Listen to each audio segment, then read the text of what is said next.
चला विद्यार्थी मित्रांनो, आर्टिकल्स म्हणजे अ आणि एन चे उपयोग केव्हा करायचे तर लक्षात ठेवा, अ आणि एन म्हणजे आर्टिकल नेहमी एकवचनी नामाच्या पूर्वी वापरली जातात।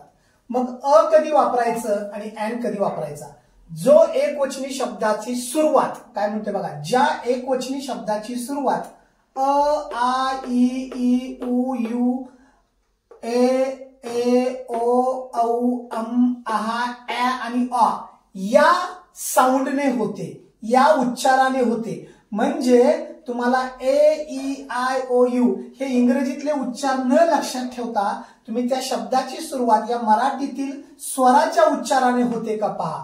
जर त्या शब्दाची सुरुवात स्वराच्या उच्चाराने होत असेल आणि तो शब्द एकवचनी असेल तर त्याच्या पूर्वी एन वापरा। फॉर एक्झाम्पल पहा, आता ऍपल याची सुरुवात जी होती ती एन होती। हा ए काय आहे तर स्वर आहे, म्हणून याच्या अगोदर एन ऍपल।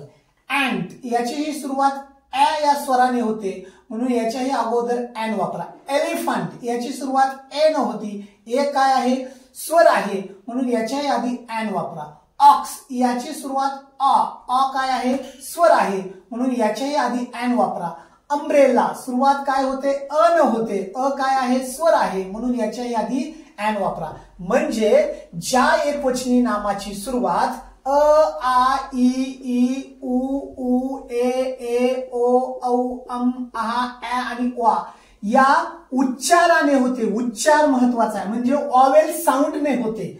बघा, ऑवेल साऊंडने होते। ज्या एकवचनी नामाची सुरुवात या ऑवेल साऊंड न होते त्याच्या अगोदर एन वापरावी, त्याच्या अगोदर एन वापरावे, एवढंच लक्षात ठेवा।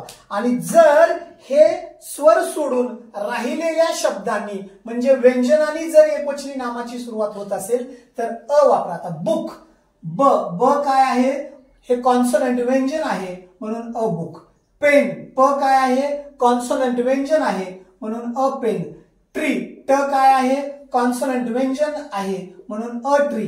हाऊस ह काय आहे कॉन्सोनंट व्यंजन आहे, म्हणून अ हाऊस। म्हणजे एकवचनी नामाची सुरुवात ही व्यंजनाने होत असेल तर अ वापरा, एकवचनी नामाची सुरुवात ही स्वराच्या उच्चाराने होत असेल तर एन वापरा। एवढंच लक्षात ठेवा आणि परीक्षेमध्ये येणाऱ्या प्रश्नाची उत्तरे देऊन बरोबर उत्तरे देऊन 2 पैकी 2 गुण मिळवा आणि तुम्ही उज्ज्वल यश मिळवा। आपल्याला जर व्हिडिओ आवडला असेल तर माझ्या YouTube चॅनलला लाईक करा, शेअर करा, कमेंट्स करा। Thank you very much.